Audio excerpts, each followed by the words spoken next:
The stadium lights were still humming when the words first leaked out, words so sharp, so unexpected, they sliced through baseball's calm like lightning cutting open a midnight sky. I want him banned. Nobody could believe Shohei Ohtani had actually said it, not the reporters, not the fans, not even the teammates who had watched frustration build in his eyes all season long. Rumors, at first, felt too wild to be true. Ohtani, the calm one, the polite one, the superstar who almost never raised his voice. The idea sounded impossible, until the footage surfaced, grainy but unmistakably real, capturing the moment he whispered those words with a quiet fury. In the clip, he wasn't shouting. He wasn't emotional. That was what made it even scarier. He spoke with the cold precision of a man who had finally reached a breaking point, the kind you don't see until it's too late. And in those 10 seconds of video, something inside the baseball world cracked. Reporters scrambled. Fans panicked. The league went silent. Because everyone knew who he was talking about. There had been whispers all season about one player, one pitcher, one rival, one man whose name suddenly carried a haunting weight. A player who had intentionally walked Ohtani again, and again, and again, until it became less of a strategy and more of an insult. A disrespect. A challenge. And now, after the latest game, after the fifth straight intentional walk in a single series, Shohei Ohtani finally snapped. It didn't happen in the dugout.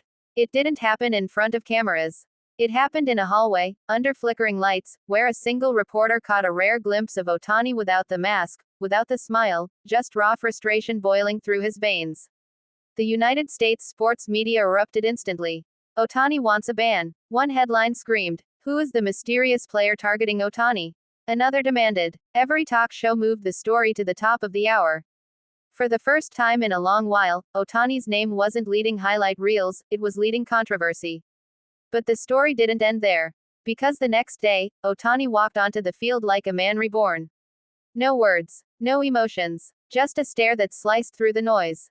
Fans felt something different about him, like a storm was sitting in his chest, waiting to explode.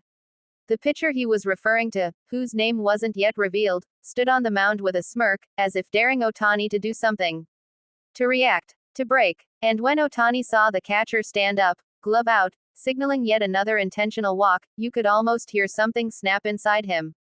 The crowd booed. They didn't want this. Baseball didn't want this. The league MVP intentionally walked for the sixth time in 72 hours. It felt wrong. It felt cheap. It felt like the sport was being robbed of its most electric moments. Ohtani didn't move. He stared at the pitcher the entire walk to first base, never blinking, never breaking eye contact.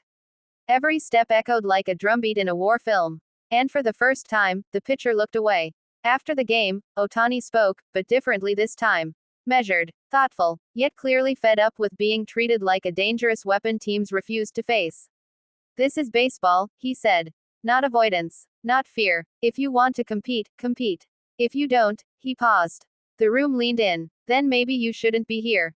The room went silent. No one had ever heard Ohtani speak like that before.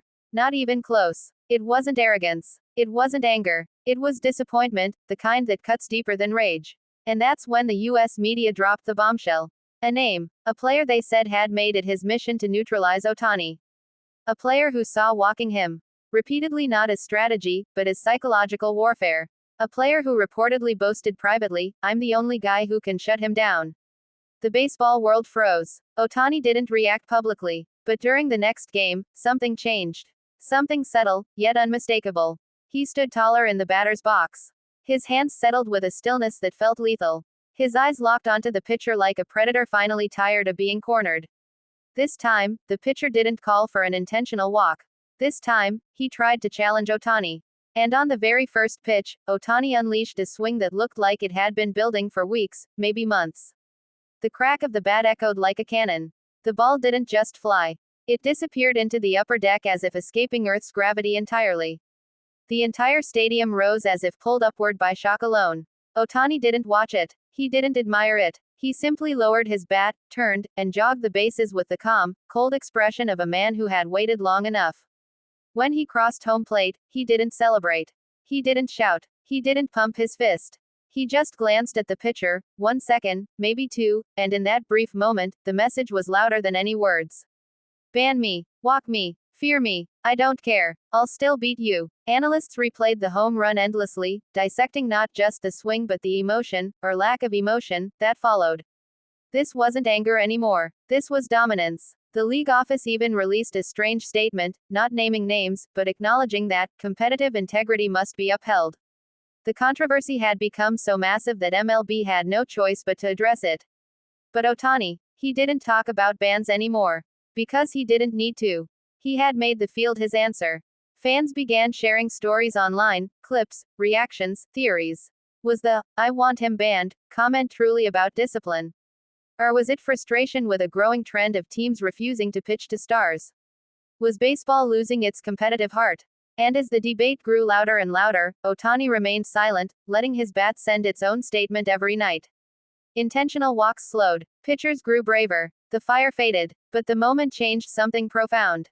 It reminded the world that even the calmest athlete reaches a breaking point, and even the most humble superstar demands respect. And in the end, the controversy sparked something unexpected. Pitchers stopped running. Fans stopped complaining. And the sport, almost like it had been shaken awake, began to feel alive again. Ohtani didn't just defend his dignity. He defended baseball itself. And as he jogged off the field that night, bat in hand, the crowd roaring his name, he didn't look like a man seeking revenge. He looked like a man who had restored balance. A man who still believed in the beauty of the game. A man who simply wanted the world to compete, fairly, fiercely, and without fear. And maybe, that's why those 4 words shocked the world. Because they weren't just anger. They were a reminder from Shohei Ohtani to every player who steps on that diamond. If you want to play this game, then play it. No running, no hiding, no excuses. Just baseball. And that is why this moment, this controversy, this explosion, this awakening, will be remembered forever. Because sometimes, all it takes is one swing, one stare, one sentence. To remind the world what true greatness looks like.